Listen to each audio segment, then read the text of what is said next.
Hi, I'm Kathryn. And I'm Theresa. And we are the co-authors of the book, Pass the Baton, Empowering All Music Students. Our goal is to share stories of educators who are passing the baton and empowering their music students. We want to help teachers create music lessons that transform students from passive consumers to vibrant creatives. Welcome back to the Pass the Baton podcast. We're here to talk about all things student empowerment and music education. Before we introduce today's guest, we want to remind you to follow or subscribe to this podcast so you don't miss any future episodes. In addition, if you like what you hear today, please consider leaving a rating or review. That's what helps podcasts like Pass the Baton grow. Theresa, it was really fun talking to Scott Edgar today. He is so easy to talk to, and he has so many great things to talk about when it comes to social and emotional learning in music ed classroom. I learned so much today. Yeah, me too. I know sometimes SEL, it feels like a buzzword almost. It feels like that, that thing that we hear about, that the box we have to check, but it was really great to hear him talk about it from a practical standpoint, and then also just how important it is and how much it's going to really impact our students when we can incorporate those strategies. Yeah.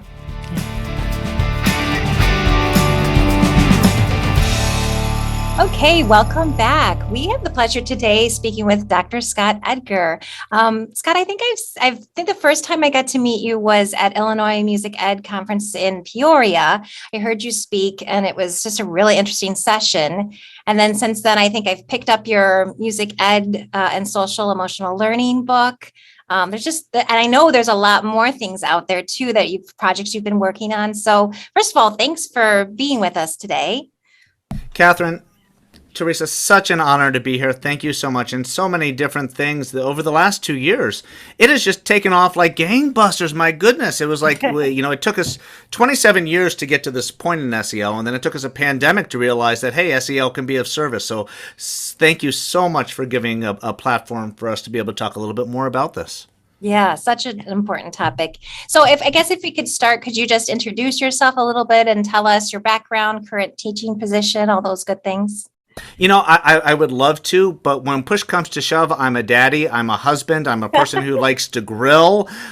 We have 2 cats. I'm an avid sports fan. All of that, to me, I think actually matters more than anything that I'm going to tell you after that. And I think oftentimes when we talk about how do we engage with our students, we forget that we're teaching human beings as opposed to teaching, musicians. And it was like, oh, is the music more important or is the person more important? So that's why I always like to start with that.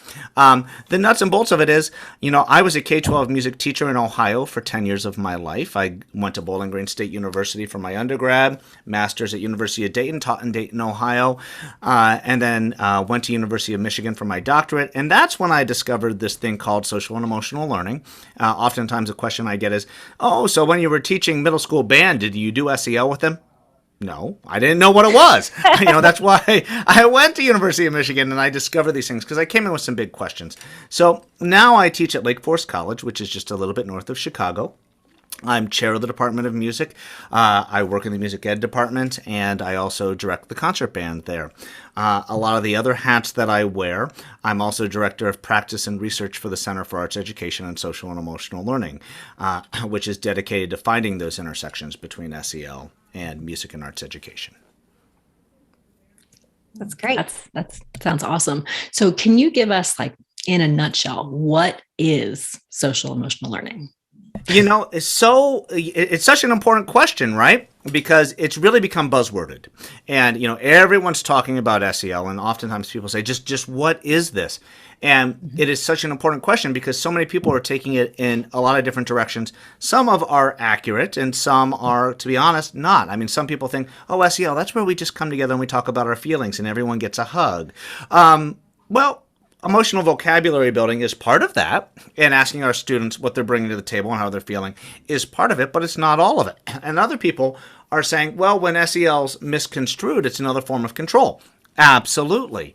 So SEL, social and emotional learning, to me, is a set of skills that we can embed into our music classrooms to help our students be more independent, to help them understand who they are, to facilitate a sense of belonging and safety in our classrooms, and to, as is central to your message, how can we amplify our student voices? How can we give them more agency in our classrooms so that they affect the change? And it's not all just us, a one-way arrow, being the fixers in our classroom, but as opposed to our students having an active role in their educational process. And all of this is helping prepare our students for the tests of life. When they're not in our music classroom, that's what SEL is all about. It's about us coming together and using music as a portal, music as a vehicle to get at all of these skills that we've put out there as advocacy statements in music education for decades. Well, this is a way to make that tangible. Yeah. And I think something that I've kind of clung to is when I've heard you say, we as educators do not teach music, but we teach children music. And it is such a distinct, something to just, what am I trying to say? It is an important message of, right, that it's the children that we're teaching, and it's this portal of music that we're teaching them. So what does SEL look like in a music classroom?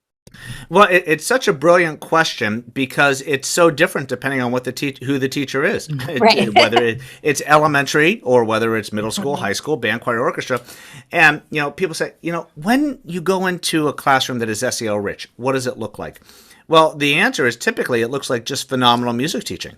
It looks like a classroom where it is engaged, that the students are empowered. Oftentimes it looks a little chaotic. Oftentimes it looks at, where's the teacher? And then we start to say, wow, these students are actively engaged in their learning process. So, I kind of flew by this really quickly, but there's 3 big buckets of SEL. The first one is identity. How do our students understand who they are and what they're bringing to a space? So do I have a classroom where, as we're engaging in music, our students are able to connect that music to their lives? They're able to say, here's what I'm bringing to the table, and here's my background, here's my demographic, here's my identity, and here's how music maps onto that. Is it relevant? Is it so far irrelevant that that's why the classroom isn't landing? Maybe. And then, together, are we facilitating this sense of belonging, a space for vulnerability? Because we know the music classroom necessitates vulnerability. We have to feel comfortable risk-taking. There's no hiding in music class. Even if we're making the conscious choice to not contribute, that is a decision that everybody sees. If that doesn't happen in math class, okay, we get that.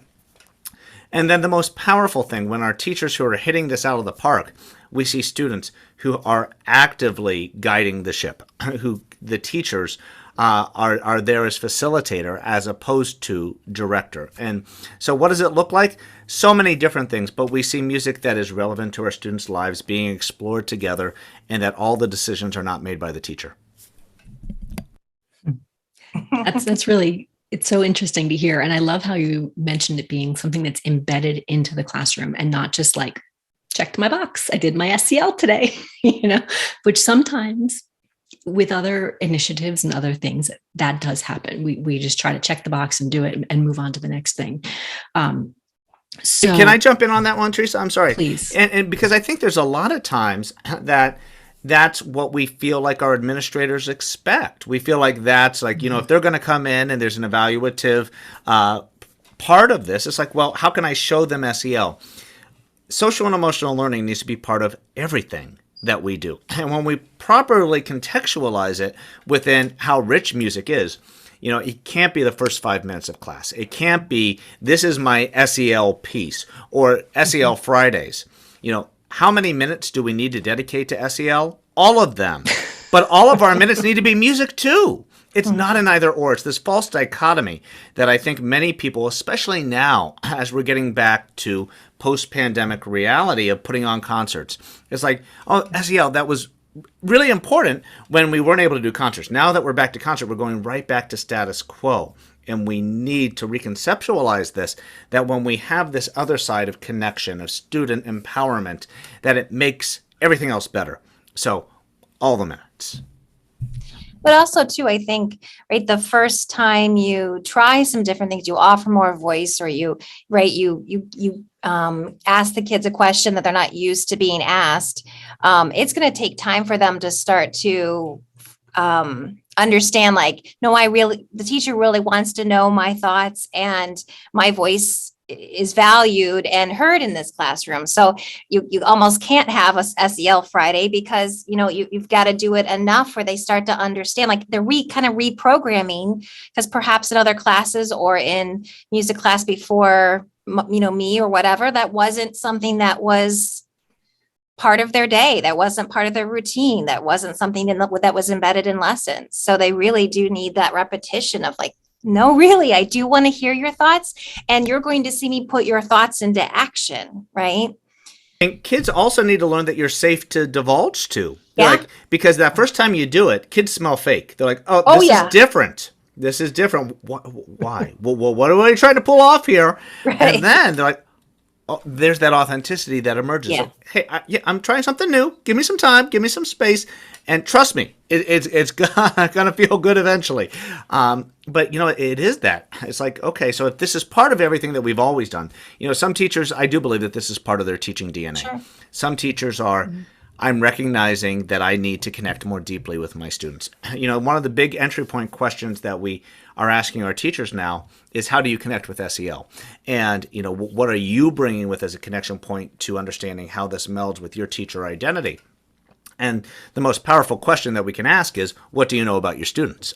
And if we get to a really deep space of, well, I know this, and it's beyond even they play or favorite color or voice part, to something that is substantive, that's going to get us something. But beyond what do we know, we ask ourselves, what don't we know, and how are we going to find out? And oftentimes, this leads us to a space that we're going to have some conversations. We're going to have to do things that might be slightly different than what are our tried and true practices. Yeah, that relationship piece is so big. And I remember when we talked to Jesse Rathgeber, he was talking about that idea too. But what I loved, the point that he made was, it's not just what we think we know about them, but what do we actually know? There's the assumptions that we make about all third graders or all eighth grade flute players, but what do we really know about the kids who are sitting in front of us? Well, in Jesse's world, who just hits it out of the park with access and accessibility and neurodivergent students, the lessons that we can learn from when we are working with neurodiversity to SEL world is really profound. The adage that I've heard him say more than once is, if you've met one student with autism, you've met one student with autism. Well, the reality for our world is, if you've met one student with trauma, you've met one student with trauma. And until we understand the reality, when we've met one student who might have a motivation that's different from our motivation, we've met one student who has a different motivational approach. Okay, great. So this is where we get at that point of the relationship. And it needs to be a targeted individual relationship with each and every one of our students. 98% isn't enough. If we don't have a relationship with those two students, that's going to have a profound effect on their perception of our class. And the music is not going to be there for those two. So it's a really valid point. And thank you, dear friend Jesse. So thank you for bringing him into this. Oh, yeah. So, we've heard you talk about relationships. You said the word empower a couple of times, and student voice. I mean, you're having a conversation about SEL and we're having a conversation about student empowerment, but they sound like the same conversation, which is really exciting for me. So, can you talk a little bit more about how those two things really go together? Well, let me just put it this way. For the Center for Arts Education and SEL, we have a director of student empowerment. So, I think that you can't have one without the other. When we talk about having students understand what they can bring to the table, I think what SEL does is it provides us a framework to understand that I don't always need to be in control as a teacher, that it gives us space to amplify student voice. One of my dear friends, I used to say that SEL gives our students voices, and one of my dear friends literally slapped me upside the head and said, no, our students have voices. We just silence them. SEL gives us a space to understand that we need to listen harder than we speak. And some of these strategies of identity, belonging, and agency really help us understand that there are some targeted ways of thinking about how we can take a step back and then our students can take a step forward. But oftentimes, that's not how we were taught, and that's not what was modeled for us, and that's not how we've taught the majority of our careers. So it really is this narrative flip that we need to start to really think about. So when we talk about how are student empowerment and SEL related, the answer is student empowerment, to me, when it reaches a point of actualization that we feel in our classrooms, that means that SEL has taken a foothold, and many of the other skill sets that we would kind of target in SEL, the finish line is student empowerment. But one thing that I just want to take a moment to say, that student empowerment, it cannot be something that teachers give. It's not like, I empower you. No, because that's still holding us in a space of power. Student empowerment is something that happens when we pull ourselves out of the equation and we see what emerges in students' own skill sets. So the skill sets of students saying, this is my strength. This is my need. This is how I am starting to get to a space of understanding and self-assessing. This is where I'm showing resilience. This is where I'm understanding social cues and social dynamics and communicating in effective ways. That's SEL that results in student empowerment. And you think too, on the teacher side, it's knowing when to step back and let kids go, but also knowing when to step in and help kids see themselves as that. Like I had a kid today I'm like, we're going to go and make a melody, and can you make a rainy day melody? And the kid was like, I don't know how to make a melody, right? And it was like helping him see, we're going to explore and we're going to try it. And then when he brought back to me, I just helped him see, like, you created that today. You were a creative being today. And it helped him kind of see himself. Like he kind of put up this wall, like, I can't do that, So is some of it too of the teacher seeing when to help kids along the way, either see themselves a certain way or no, they're struggling, but they're not struggling enough for me to intervene. I'm going to let them go over that hump so that they get the high feeling on the other side of success. We are human litmus tests. It's like we're constantly measuring what individual students need. And the problem is we actually in music education, we detest standardized tests. But in music education, we actually do a lot of standardization. There's one piece of music that we're all engaging with. There's one hoop. There's one bar that we all jump after. So from that perspective, exactly what you just said, Kathryn, hits it out of the park. We're seeing what individual students need. And the level up from that is not necessarily where the teacher goes in and says, oh, here's how I can help you. It's, hey, I see Johnny's doing this exceptionally well. Why don't we tag Johnny in to give you a hand on this? But you know what? I see that you, Juan, are doing a brilliant job at this. I think you can help Susie. So that we're seeing the ways that we're starting to understand that we all have gifts that we're bringing. We're all empowered to bring our expertise to the classroom. It's not all the same expertise. And what does this lead to? An understanding that diversity matters, an understanding that what we bring to our space, what makes us different, makes us stronger. And is that going to be a portal to help us understand so many other challenges that we're facing in our world and how that diversity, equity, and inclusion matters? Yes, but our entry point is musical. Mm-hmm. So I guess we talked about this flip flop, I guess, or, a flip of instruction and how we are engaging the kids in their music making. What do you see as a benefit to the kids when you do this with them in the class, when you infuse social emotional learning in your music making? What's the difference for the kids? Absolutely.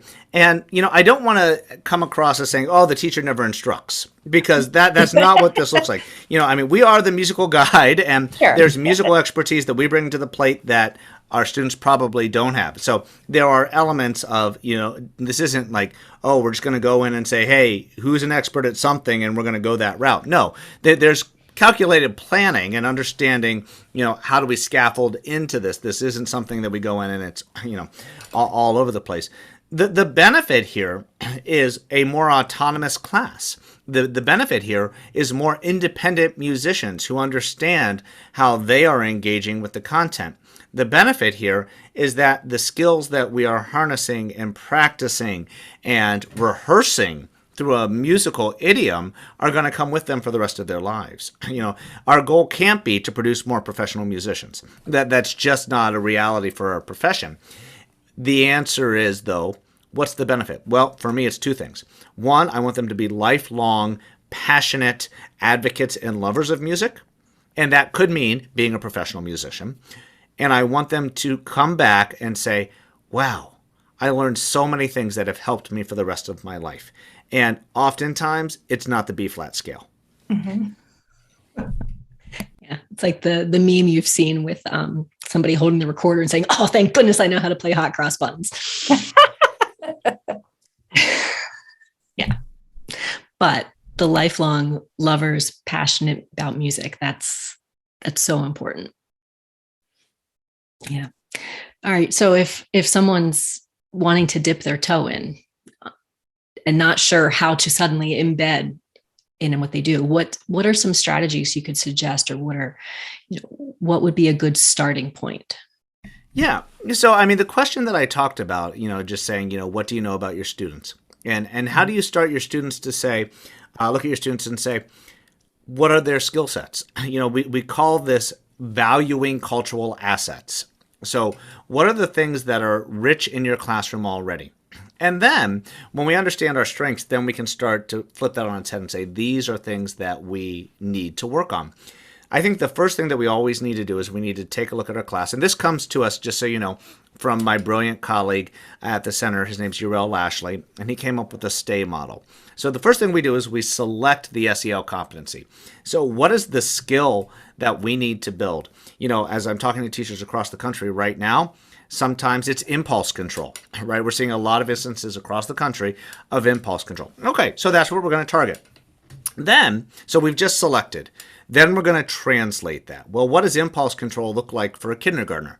Very different than what it looks like for a high school senior, right? Mm-hmm. So that impulse control, and what does it look like in elementary general? Well, let's think. Maybe it's not all going for the dough boom whacker, or impulse control is cutting off when the conductor cuts off for the symphony orchestra rehearsal. So we're starting to translate this. Then, what is a moment when we can actualize this? What are we actually going to do in our classroom to build this capacity? And sometimes it's through the routine of our music classroom. Sometimes it's linking it to something extra musical. Well, there's this movie called Amadeus, and the feedback that Mozart got was too many notes, right? Okay, so maybe Mozart needed to exercise a little impulse control to know when to stop. Well, where's some spots in here where you think that the composer really kind of hit the sweet spot, like this was good? Or does anyone have a spot in their music where you think, too many notes, and the flutes are going to raise their hand? So we're starting to have this be part of our vocabulary, part of our flow. And, these things just start to come out as what this is going to look like. And then the final part of after we action, the why of STAY is youth empowerment. So, okay, so now we're going to take this piece of music and we're going to rearrange it. We're going to rearrange it for our ensemble in a way that it's going to work. Now, this might be an Orff arrangement, or this might be a pep band arrangement, or it might be a barbershop quartet arrangement. So different levels, we've translated in different ways. And we finally come to this space, well, we're going to make this authentic for us. And then we're going to rehearse it. So we've selected impulse control. We've translated it for many different settings. We figured out what we're going to do to actualize it. And youth empowerment is part of all of it. So those are some ways to start to conceptualize what this looks like. In terms of resources, we have so many exciting things that we're putting out there. And I know there's going to be some links associated in the liner notes of this episode. But I highly encourage starting at going to arts@sel.org. That's where the center is living, and we have some great resources there to help people get at the point, Theresa, that you just mentioned. If I want to dip a toe in. And, toe dipping is often just asking more questions in class, just asking more questions of your students. And then that can, okay, I want to put a foot in. Great. So how are we going to ask more questions and then actually do what students are saying? Right? Okay. So that's that next step. And then, the deep dive is how do we really start to flip this classroom to really understand that our students are going to have a meaningful say in what's happening. Mm-hmm. Yeah. And I'm going to be the devil's advocate for a minute, but elementary general, I have 500 students. How do I get to know them all? I'm sure that's a question you've heard before as well. So, yeah. And so, the number piece is huge. And, and I get that. And let me confound that problem even more. I have 500 students and I see them 30 minutes once a week. Okay. Right. So let's live in reality land. I get it. Okay. So then, there are obviously limitations. And the teacher going in and saying, I have 500, even for a kindergarten, do you know 500 people's names? Well, that's what I'm trying to do right now. So every time that I come up to you, please tell me your name. Tell me the right way to say your name, because that matters, because your identity matters to me. And I want to pronounce your name how you want it to be said. Even just there, I've shown my own vulnerability that, oh my goodness, I'm trying and I know I'm going to fail, but I want to keep on trying, but I still value you. I still value that I want to know you. And name is entry point. And then after a few times, you start to get those names and we start to build that. But the reality is, these don't need to be earth-shattering moments. This is humanity at its finest. And we're really just saying, I care about you. Mm-hmm.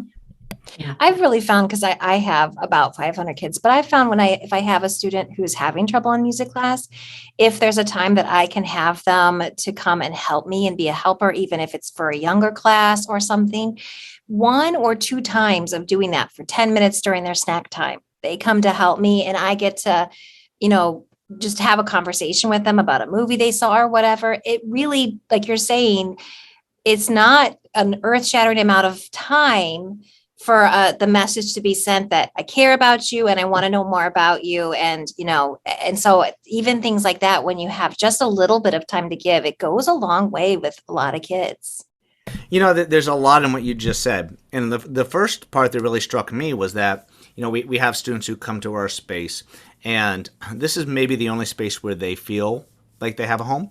They feel like this is their academic home. So sometimes their behavior screams. Maybe literally, maybe not. But behavior is the loudest form of communication that we have. Students are telling us they need help, and rarely do they use words. So if we're really in tune with that, and we're in tune with, pun intended, in tune with how our students really are having a safe space in our classroom, and that safe space is allowing some walls to come down. And so that behavior might be a little bit more intense. That behavior might really be telling us something that we need to listen to. And the second part of it is when we do give students that moment of leadership, that moment of saying, hey, I need your help, that is a huge leap of faith. Because most of us would think, wow, this student is off in left field. This student is not locked in. I'm not going to give a leadership responsibility to that student in a million years, when that might be the one thing that is going to have ownership, going to have empowerment, and then that student is going to be locked in. So we look at it from an SEL perspective. It's how do our students really find a space in the classroom where they belong? And they don't feel a sense of belonging until they know they can contribute. That stuff is so powerful, and just letting kids know that everybody can be a leader, and you all have those important things to offer. I love it. And even beyond that leadership is important, but also being an empathetic follower. So I can't always be in a position where, misunderstandings of leadership, that leadership often is I'm in the front with a rope pulling everybody as opposed to being boss, right? So, understanding how I can support someone who's a decision maker. And I actually like that language a little bit better. I've been using that, you're going to be our decision maker today, as opposed to you're going to be our leader. It really positions it in terms of the tangible. Well, what's going to happen? Well, you're going to have some spaces where you're going to have some tough decisions to make. Are you up for it? Right? And then that student really feels like, wow, I've accomplished something.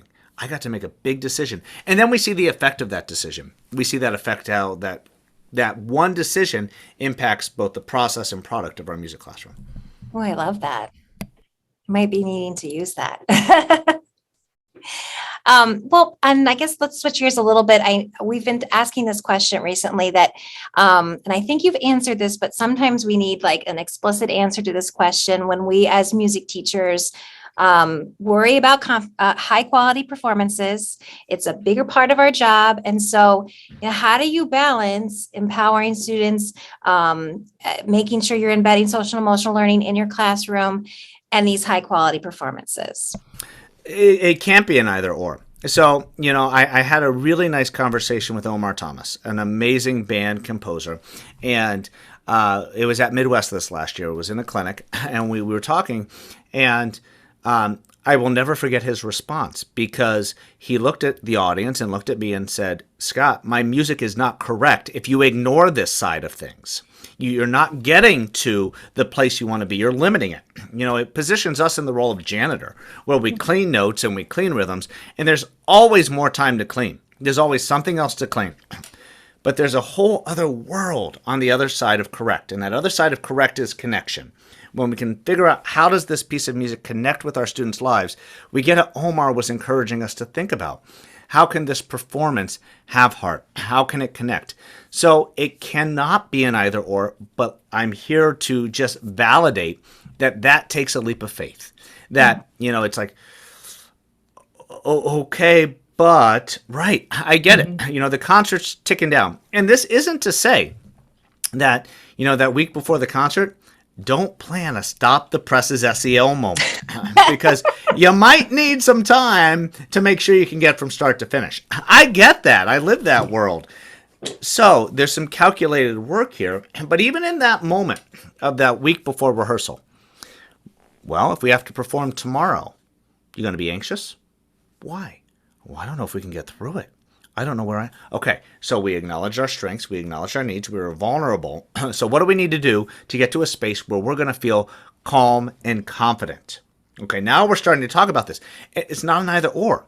We are enhancing the performance process, which will then impact the product.